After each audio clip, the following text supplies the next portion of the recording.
পশু কোরবানি করতে হবে কার নামে? আল্লাহর নামে করতে হবে। আমার নামে করলে হারাম, আপনার নামে করলেও হারাম, আপনার ওস্তাদের নামে করলেও হারাম, আপনার মায়ের নামে করলে হারাম, বাবার নামে করলে হারাম, আপনার কোন আলেমের নামে, ইমাম সাহেবের নামে, পীর সাহেবের নামে করলেও হারাম। কিন্তু এই কোরবানিটা করতে হবে একজনের নামে। তিনি কে?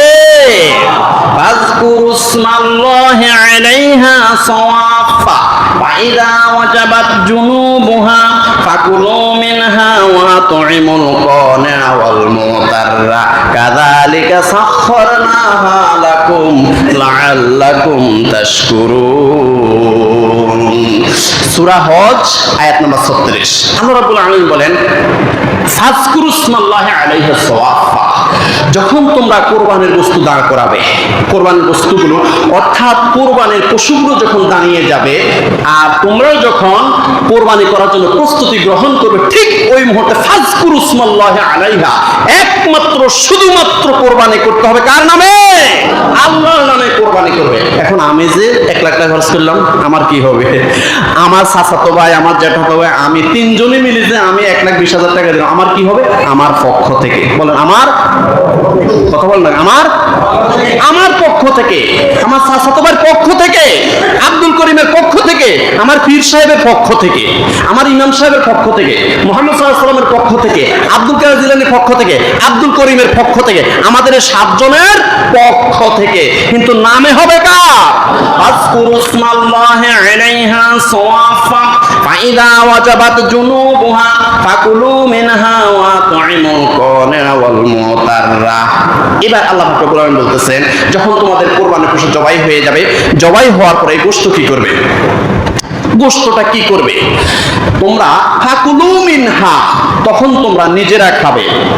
ওয়া আতুইমুল কানিআ, তোমার গ্রামের মধ্যে, তোমার বাড়ির মধ্যে, তোমার এলাকার মধ্যে এমন কিছু আত্মমর্যাদাশীল ব্যক্তি আছে যারা আত্মমর্যাদার কারণে ভিক্ষা করে না, ঘরে ঘরে যায় না, একটা বাটি নিয়ে, একটা বল নিয়ে, পলিথিন নিয়ে দরজা দরজা যায় না, কথা কোন দরজা দরজা যায়। এমন আত্মমর্যাদাশীল কিছু মানুষ আছে যে আমার কিছু বান্দা আছে, এরা অভুক্ত থাকে, এরপরে ভিক্ষা করে না, ঘরে ঘরে যায় না, পলিথিন নিয়ে দরজা দরজা যায় না।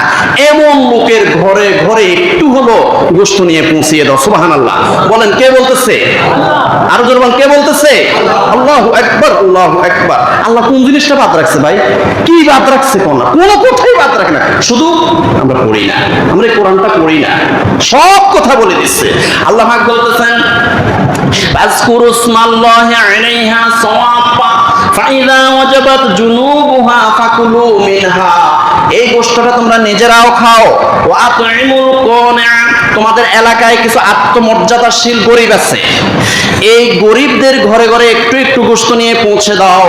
ওয়াল মুতাররা, আর যারা তোমার ঘরের সামনে, তোমার দরজার সামনে ভিক্ষা করার জন্য আসে, গোশত ভিক্ষা করার জন্য, এবং পলিথিন নিয়ে, বাটি নিয়ে, গামলা নিয়ে, বল নিয়ে তোমাদের ঘরের সামনে যারা আসে তাদেরকেও দাও। এটাও বাদ রাখে নাই।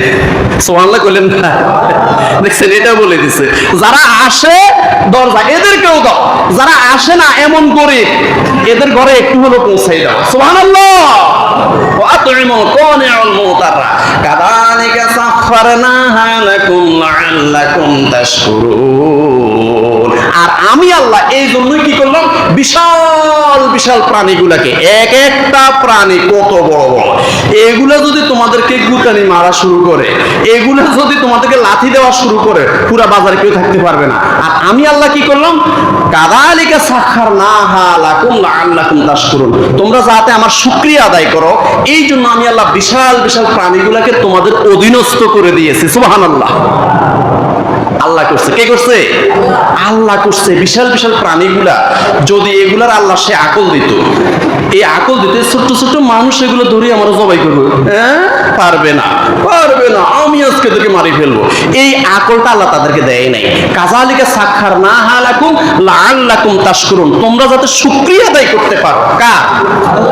আল্লাহর শুকরিয়া আদায় করতে পারো, এই জন্য বিশাল বিশাল প্রাণীগুলাকে আমি আল্লাহ তোমাদের অধীনস্থ করে দিয়েছি।